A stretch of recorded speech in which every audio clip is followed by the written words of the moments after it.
नमस्कार, आप देख रहे हैं नादिर टीवी। मैं हूं आपके साथ अभिषेक भट्टाचार्य। मध्य प्रदेश में कृष्ण जन्माष्टमी के मौके पर मुख्यमंत्री डॉक्टर मोहन यादव कई कार्यक्रमों में शामिल हुए। इस दौरान सीएम का कई जगह कुछ अलग ही अंदाज देखने को मिला। आइए देखते हैं।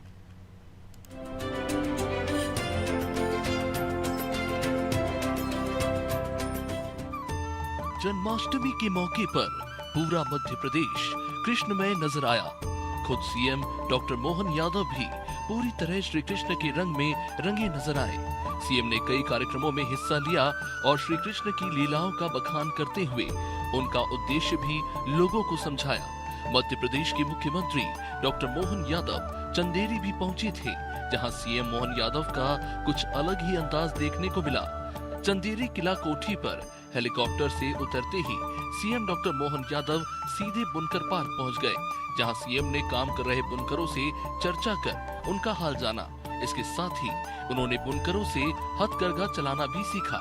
इसके बाद सीएम पार्क से होकर सीधे चंदेरी शहर पहुंचे, जहां मुख्यमंत्री डॉक्टर मोहन यादव रथ पर सवार होकर रोड शो के लिए निकल पड़े।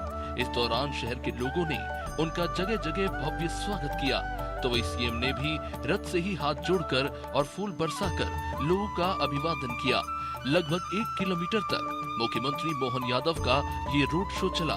इसके बाद मुख्यमंत्री रथ से उतरकर कार से चंदेरी शहर के बीच स्थित प्राचीन भगवान लक्ष्मण मंदिर पहुंचे, जहां मंदिर पहुंचकर उन्होंने मंदिर में भगवान शेषनाग की विधि विधान से पूजा की। इसके बाद सीएम नवीन गल्ला मंडी पहुंचे, जहां उन्होंने आम सभा को संबोधित किया और श्री कृष्ण की लीलाओं का बखान किया। उन्होंने भगवान कृष्ण की शिक्षा ग्रहण करने का मतलब भी लोगों को समझाया। भगवान कृष्ण शिक्षा को क्या महत्व देते हैं, ये हमारे सामने। कंस को मारने के बाद भी शिक्षा ग्रहण करने उज्जैन में आए। 64 कला, 14 विद्या, 18 पुराण, 4 वेद। अरे इतना तो कोई पढ़ा ही नहीं होगा। इसी कारण से एकमात्र भगवान अपने हैं श्री कृष्ण, जो विद्यार्थी करके भी आते हैं और जीते जी जगत गुरु कहलाते हैं। जगत गुरु की संज्ञा भी अगर किसी को मिली है तो भगवान कृष्ण को मिली है। इतना ही नहीं, सीएम मोहन यादव ने भगवान श्री कृष्ण की दोस्ती की मिसाल का भी उदाहरण दिया और कहा कि कोई गरीब से करीब दोस्त भी किसी को भूले नहीं, ये पहचान भी श्री कृष्ण ने बनाई। और मित्रता की पहचान गरीब अमीर की दोस्ती में आदमी कितना ही बड़ा हो जाए, लेकिन गरीब से गरीब दोस्त को भूले नहीं, ये पहचान भी किसी ने बनाई। तो भगवान कृष्ण की अपनी सुदामा से मित्रता का प्रसंग हम सबको मालूम है अपने दोस्त के साथ का, और सबक भी कितना बड़ा देते हैं। दोस्त की इज्जत बनाए रखने के लिए सुदामा, तो आप अपन याद करो स्कूल का जीवन वाला कोई मित्र, अपन नाम भूल गए होंगे, लेकिन वो महाभारत का युद्ध भी हो गया, द्वारकाधीश हो गए, तब मेले कुचेले कपड़े में एक गरीब व्यक्ति वहां आता है और वो बताता कि मैं सुदामा हूं, तो द्वारपाल और बाकी अधिकारी भगा देते, बड़ी मुश्किल से वो मानता नहीं, तो बताते कि कृष्ण भगवान से कहते कोई सुदामा आया है, दौड़े दौड़े आ जाते हैं। और आने के बाद हम सबको याद है, अपने मित्र को उसकी हालत देख के भगवान को आंसू आ जाते हैं। 1 दिन, 2 दिन, 3 दिन, लगातार 6 महीने तक रखते हैं। सुदामा परेशान है कि मेरे को जल्दी जाना, मेरे घर बच्ची की शादी करना, मकान है ही नहीं, गरीबी, हालत बहुत खराब है, सुबह खाओ तो शाम के ठिकाने नहीं पड़ते हैं, कुछ मिल जाए। लेकिन कृष्ण भगवान कुछ नहीं देते हैं। 6 महीने में अपने बड़ी मुश्किल से 5 महीना, 6ठा महीना, तब वो कहता कन्हैया तू नहीं मानेगा लेकिन मेरे को जाने दे।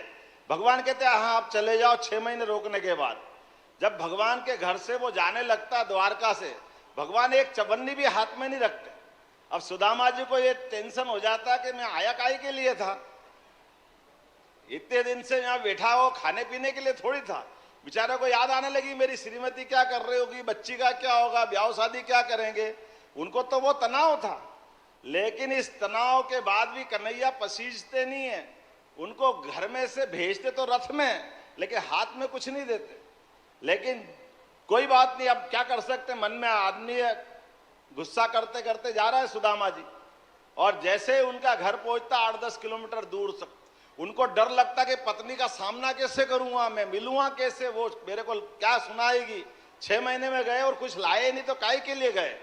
लेकिन ये हमारे लिए गर्व की बात है।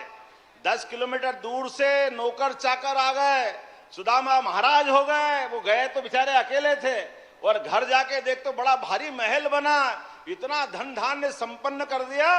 ये उदाहरण दिया कि गरीब भले आपका मित्र हो, उसके हाथ में पैसा देने के बजाय पीठ पीछे से मदद करो ताकि उसकी आंखें नीचे नहीं हो। यह उदाहरण भगवान कृष्ण ने सबके सामने दिया। इस दौरान सीएम मोहन यादव ने विपक्ष को भी आड़े हाथों लिया और कहा कि जो विरोधी कहते थे योजना बंद हो जाएगी, लाडली बहना योजना बंद हो जाएगी, पैसे नहीं है, अरे तुम रोज कहते रहते हो और हम देते जाएंगे देते जाएंगे। हमारी सरकार बनी है जब से हमने संकल्प लिया है सारी बहनों के जीवन में आने वाले सारे कष्टों को दूर कर आगे बढ़ाने का काम हमारी सरकार के द्वारा किया जाएगा। हमारे कई विरोधी कहते हैं ये योजना बंद हो जाएगी, अब लाडली बहना बंद हो जाएगी, ये नहीं दे सकते, पैसे है नहीं। अरे तुम रोज कहते रहो, रोते रहो, हम देते रहेंगे, लगातार ये योजना चलती रहेगी। सीएम डॉक्टर मोहन यादव की मंशा अनुसार पूरा मध्य प्रदेश कृष्णमयी नजर आ रहा है। ऐसा लग रहा था जैसे हर घर भगवान कृष्ण लीलाएं कर रहा हो। डेस्क रिपोर्ट, अनादि टीवी।